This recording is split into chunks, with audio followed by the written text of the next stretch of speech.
السلام علیکم ورحمۃ اللہ وبرکاتہ۔ سامعین، جو عمارت آپ کو نظر آ رہی ہے یہ دارالمکاتب کی عمارت ہے جو کاپودرا کے اندر موجود ہے، جو انکلیشور گجرات کے ایریے میں پڑتا ہے۔ یہاں پر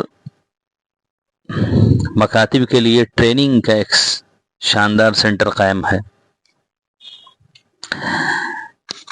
دارالمکاتب کے بانی کاپودرا ضلع بھروچ کے باکمال صاحب ذوق عالم فقیہ المکاتب حضرت مولانا اسماعیل صاحب کاپودروی دامت برکاتہم نے 1990 میں ڈاویل کی مشہور دینی درسگاہ مدرسہ تعلیم الدین سے فراغت حاصل کی، اور اس کے بعد مفتی محمود حسن صاحب گنگوہیر نور اللہ مرقدہ کے حکم سے قریب کے ہی ایک گاؤں جامعہ قاسمیہ کھروڑ نامی مدرسے میں حدیث کی تدریس شروع کی، جو 26 سال سے تقریباً اس سے بھی زیادہ عرصے سے جاری ہے، اور نیز اس کے ساتھ ساتھ اپنے مرحوم والد محترم کے حکم پر گاؤں کے مکتب کی فکر فرمائی۔ مکتب کی نگرانی کے دوران آپ کے دل میں مکاتب کے نظام تعلیم کو مزید بہتر بنانے کا داعیہ پیدا ہوا، چنانچہ اس مقصد سے 1990 سے 2002 تک بہت سارے مکاتب و مدارس کے دورے کیے۔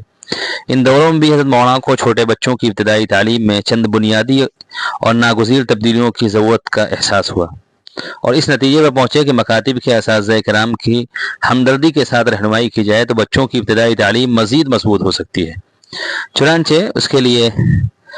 12 سال کے وسیع تجربے کے بعد ایک آسان اور مستحکم طریقہ تعلیم بنایا۔ شروع میں یہ طریقہ تعلیم مدرسہ تعلیم الاسلام کاپودرا میں آزمایا گیا، اور اس طریقے کے تحت مولانا کی تصنیف کردہ کتاب روضۃ الاطفال اور معلم الاطفال نامی قاعدہ نصاب میں شامل کیا گیا۔ الحمدللہ 1 سال کے مختصر عرصے میں اس کے توقع سے بڑھ کر فوائد نظر آئے، چنانچہ اس کام کو آگے بڑھانے کا سوچا گیا۔ مولانا نے آنے والے مکاتب کے اساتذہ کرام کی باقاعدہ تدریب کا مستقل نظام بنایا، اور سن 2002 میں دارالمکاتب کے نام سے ایک تدریبی اور تربیتی ادارے کی بنیاد ڈال کر مکاتب کے اساتذہ کرام کی تدریب شروع کر دی، اور پھر یہ ایک بڑے نورانی مکاتب سے اس کا انسلاک ہو گیا، اور اب تک دارالمکاتب سے تقریباً ملک اور بیرون ملک کے کم و بیش 5000 علماء کرام دارالمکاتب سے استفادہ کر رہے ہیں۔ آخر کبھی اسی ماہ اپریل میں 11 تاریخ سے 16 تاریخ کی شام تک وہاں جانے کا حسین موقع میسر ہوا، اور وہاں کے نظام کو سمجھنے کا موقع نصیب ہوا۔ ٹریننگ کا ایک شاندار نظام ہے۔ دارالمکاتب کے لوگوں کا یہ کہنا ہے کہ نصاب کوئی بھی پڑھائیں، البتہ طریقہ تعلیم سیکھ لیں کہ کس طریقے سے بچوں کو پڑھانا ہے، اور کافی مفید یہ نظام نظر آیا۔ اور ایک چیز جو ہمارے یو پی کے علاقوں میں عام طور سے نہیں ہے کہ یہاں یا تو فل ٹائم مکاتب ہیں یا پھر بچے اسکول جاتے ہیں۔ اسکول جانے والے بچوں کی مستقل مکتب کا اچھا نظام عام طور سے نہیں ہے ہمارے علاقے میں، خاص طور سے جونپور اعظم گڑھ کی بات کی جائے تو،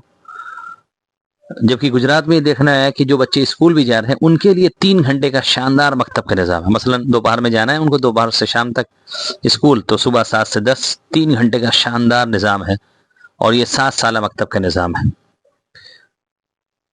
اور یہ جو یہاں تربیت ہوتی ہے بہت ہی شاندار ڈھنگ سے، رہنے کا کھانے کا شاندار انتظام ہوتا ہے، اور سب چیزیں فری ہوتی ہیں، اور اس میں سکھایا جاتا ہے کہ بچوں کو بغیر سختی کیے ہوئے کس طریقے سے انہیں پڑھانا ہے، اور کس طریقے سے اپنی تعلیم کو مفید سے مفید تر بنانا ہے۔ مثلا ایک مثال ہے کہ جیسے حروف تہجی پڑھانا ہے، تو حروف تہجی کو ایسے نہیں کہ 2 حرف پڑھا دیں یا جیسا من کہے ویسے پڑھا دیں، بلکہ اس کے لیے انہوں نے 11 مجموعہ منتخب کیا ہے۔ مثلا با تا سا کا ایک مجموعہ ہے، جیم ہا خا کا ایک مجموعہ ہے، دال زال کا ایک مجموعہ، را زا کا ایک مجموعہ، تو اس طریقے سے کر کے، اور اجتماعی طریقہ تعلیم، اور اس میں پھر انفرادی بھی طریقہ تعلیم، کے بچوں کو بورڈ پہ الگ الگ بھی بلوا کے پڑھوائیں گے، اور ساتھ میں پڑھوائیں گے، اور گروپ بھی بنائیں گے۔ تو شاندار ایک نظام ہے، اور اس کو سیکھنے کی ضرورت ہے۔ مجھے امید ہے کہ جو بھی یہاں سیکھنے کے لیے آئے گا اس کو بہت کچھ سیکھنے کو ملے گا،